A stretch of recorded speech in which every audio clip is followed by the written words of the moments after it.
Сәлем достар, бүгін біз бауырсақ пісіреміз. Жеткілікті болу үшін мен 2 кг ұннан жасаймын. 2 кг ұн, 600 мл жылы су, 5 ас қасық майонез, 15 грамм ашытқы, 2 ас қасық болады, 1,5 шай қасық тұз, қолымызды майлауға 1-2 ас қасық сұйық май қажет болады, 2 жұмыртқа және 350-375 мл сүт қажет. Ең алдымен тереңірек ыдысты алып, суымыздан 150 мл суды құйып аламыз.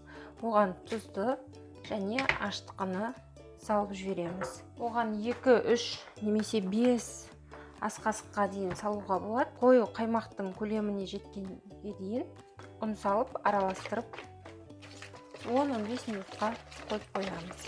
Дайын болған массамыздың бетін полиэтиленді қалтамен немесе силиконмен ауа бармастай етіп жабамыз және 10-15 минут күтеміз. 10 минутқа жетпей мен ашып көрдім. Аздап көпірши бастады. Егер тұз салмасаңыз, ол одан да тез көтеріледі. Енді жылы суымызға сүтті араластырамыз және оған жұмыртқаны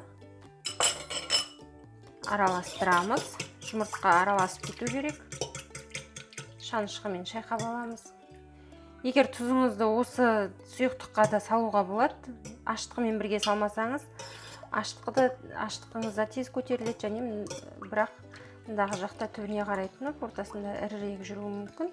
Ол өздігінше қамырдың тез көтерілуіне немесе кейбір жерлерінің іркіт болып тұруына, түйіршік болып тұруына әкеледі.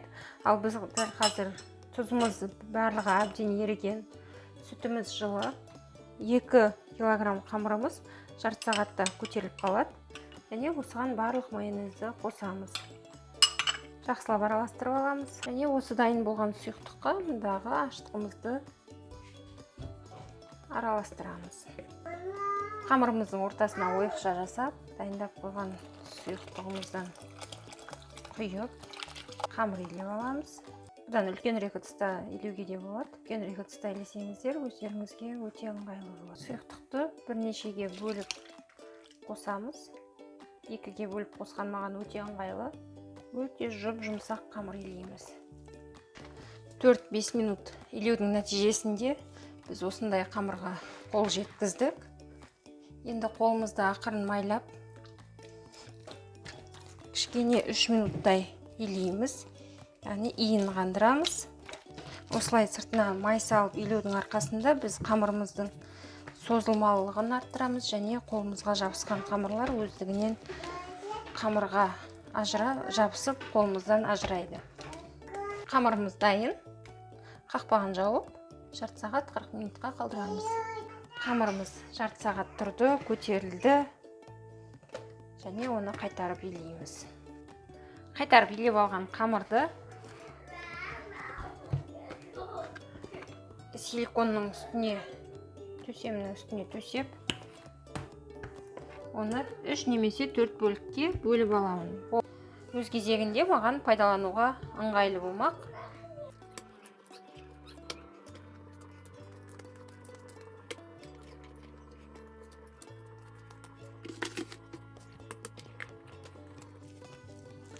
Төрт бөлікке бөліп алдым.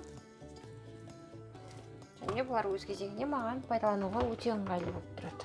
Бір бөлігін қамыр илеген ыдыста қалдырамын, үлкенірек бөлігін. Және мұндағы силиконмен бетін жауып 10 минутқа қалдырамын. Қолымызды ақырын майлап жіберіп, дастарханның үстіне немесе әйнек столдың үстіне астында майлауға болады. Қамырды да аздап майлап,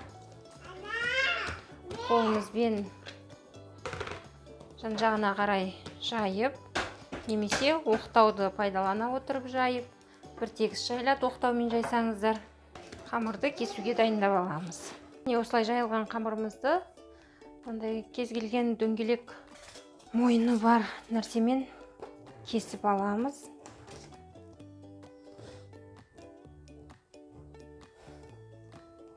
Енді осындай етіп кесіп алған бауырсақтарымыз соңына дейін кесіп болғанша алдыңғылары көтеріліп тұрады, оны қызып тұрған майға салып қуырып аламыз. Қызып тұрған майға саламыз. Бауырсағымыз майды қатты сорып алмау үшін 1 ас қасық тоң май қосып жіберсеңіздер, бауырсақ майды өзіне қатты сорып алмайды және тоң майдың да дәмі білінбейді. Әбден көтерілген кезде екінші жағына аударамыз.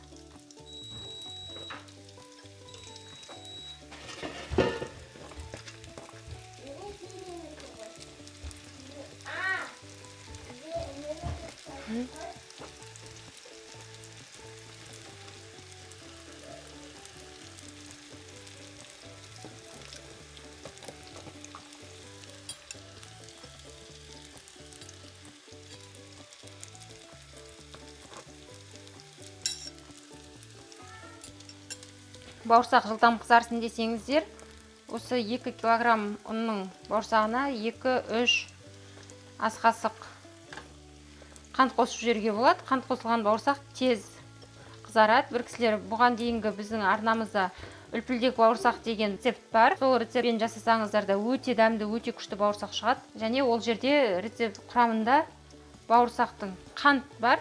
Оған көп кісілер ойбай тәтті болып кетпей, маймен қуырылатын нәрсеге қант қосқан несі деген сияқты жазып жатыр. Ал әлем бойынша дәмі тіл үйіретін кез келген асқа тұз және қант қосылатын.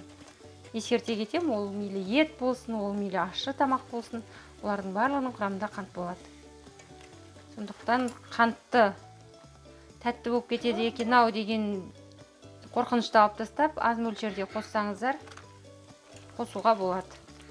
Осындай өте дәмді бауырсақтарымыз дайын. Астарыңыз дәмді болсын.